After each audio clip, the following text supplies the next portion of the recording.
Assalamualaikum warahmatullahi wabarakatuh. Anak-anak yang dirahmati oleh Allah ya. Alhamdulillah, kita bersyukur kepada Allah pada kesempatan yang baik ini bisa bertemu kembali ya di kelas 9, walaupun dengan menggunakan PJJ, pembelajaran jarak jauh. Anak-anakku, materi kita pada hari ini ya adalah meraih kesuksesan dengan optimis, ikhtiar dan tawakal. Kalian yang sudah kelas 9 harus semangat ya, semangat.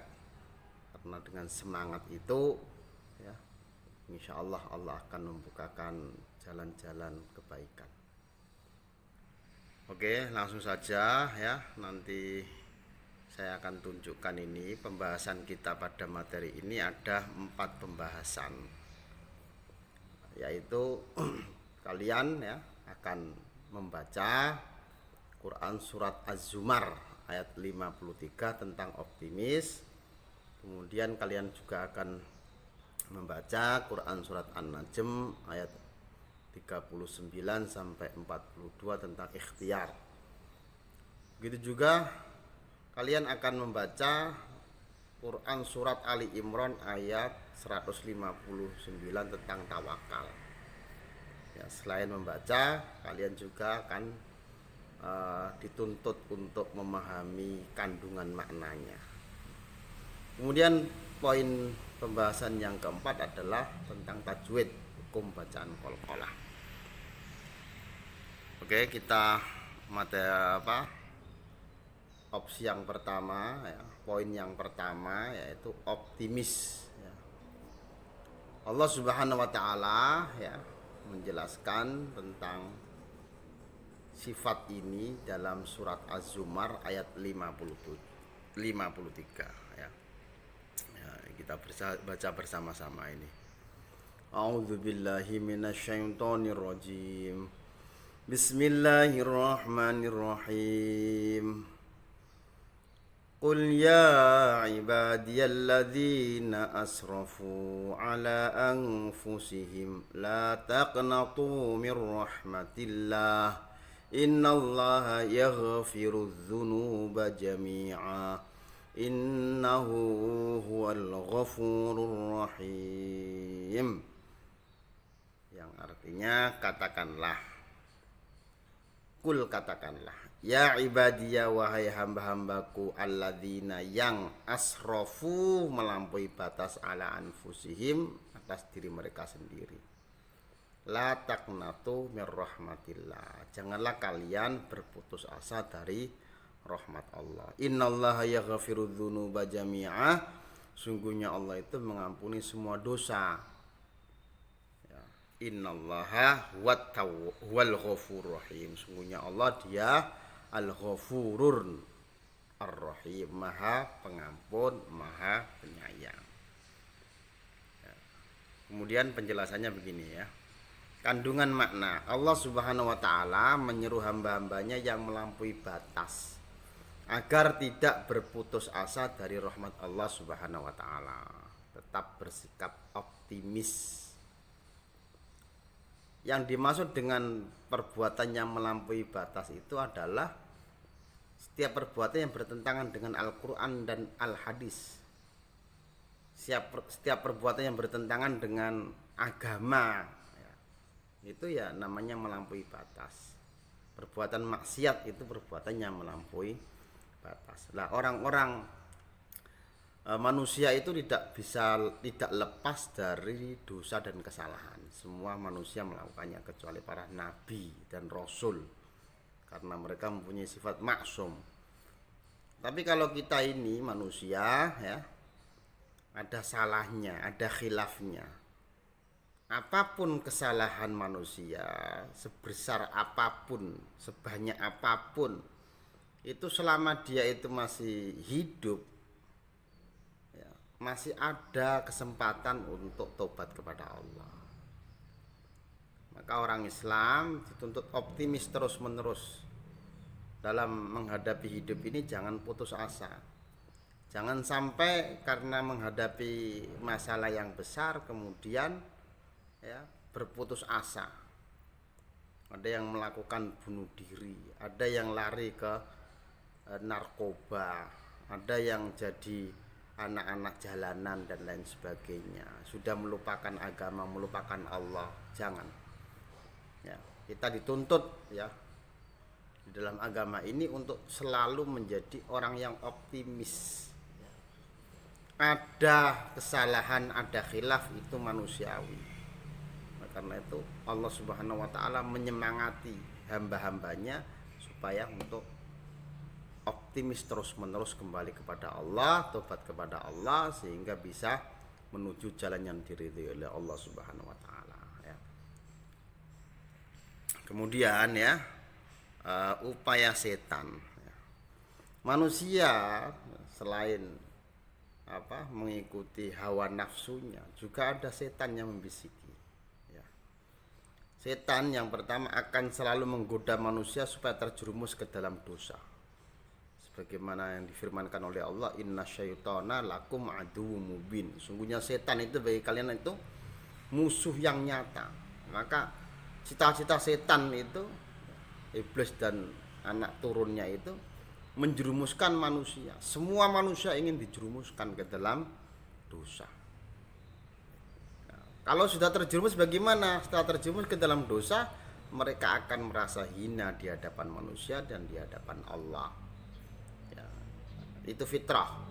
Karena Allah menciptakan jiwa manusia ini suci. Ketika ada noda dosa, noda kesalahan di dalam jiwa manusia itu, hati nurani manusia itu secara otomatis merasa tidak nyaman. Perasaan-perasaan itu akhirnya menimbulkan kesedihan, larut dalam kesedihan ya. Nah, setelah larut dalam kesedihan, setan membisikin lagi ke dalam hati manusia bahwa dosanya sudah besar, terlalu besar ya, tidak mungkin diampuni oleh Allah. Nah, akhirnya terjadilah apa? Mereka putus asa dari rahmat Allah. Jadi setan menjerumuskan manusia ke dalam dosa ya. Dosa menimbulkan kesedihan, kesedihan menjadikan manusia ini ya berputus asa, menganggap wah tidak mungkin diampuni oleh Allah. Tetapi ayat tadi ya di dalam Az-Zumar tadi jelas menolak itu semua, bahwa selama kita masih hidup, selama Allah masih memberi kehidupan kepada kita, pintu tobat itu masih terbuka. Ya. Anak-anakku yang dirahmati oleh Allah, siswa SMP Negeri 5 Sragen ya. Cara-cara bagaimana? Syarat diampuninya semua dosa, caranya bagaimana? Ya tobat.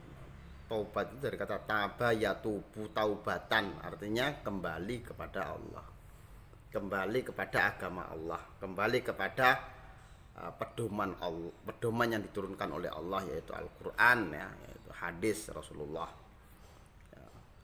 Yang kedua, cara supaya dosa kepada Allah Subhanahu wa taala bisa diampuni dengan membaca kalimat istighfar. Jadi dosa itu ada dosa kepada Allah, ada dosa kepada makhluk. Dosa kepada Allah contohnya apa? Syirik ya, menyekutukan Allah. Nah, tidak melaksanakan sholat, tidak menjalankan perintah Allah ya, itu dosa kepada Allah. Nah, itu bisa nggak diampuni? Ya bisa, dengan istighfar, taubat kepada Allah, astagfirullahaladzim wa atubu ilaihi ya. Kemudian yang ketiga, cara supaya dosa kepada manusia bisa diampuni dengan cara apa? Dengan istighfar. Karena yang bisa mengampuni dosa itu hanya Allah ya. Selain beristighfar, kita juga harus minta maaf kepada orang yang bersangkutan. Contohnya kita mengambil ya, ada orang mengambil harta orang lain, mencuri. Nah, itu kan gimana dia bisa bertobat dari dosa mencuri itu ya? Yang pertama dia tobat kepada Allah, istighfar kepada Allah. Yang kedua dia datang kepada orang yang dicuri tadi, mengembalikan hartanya, meminta maaf ya. Jadi kalau dosa kepada Allah cukup istighfar ya, cukup taubat. Tapi kepada manusia, kepada makhluk Allah yang lainnya, dia harus mengembalikan hak-haknya itu, ya. Ada orang menyakiti, mengata-ngatai hal yang buruk kepada orang lain, ini dosa. Lah cara supaya kita ini diampuni oleh Allah dari dosa itu apa? Ya kita datang ke orang itu minta maaf. Oleh karena itu dosa-dosa yang menyangkut urusan manusia ini kita harus berhati-hati. Walaupun dalam perjalanannya godaan itu banyak, godaan itu sering terjadi, tapi kita tetap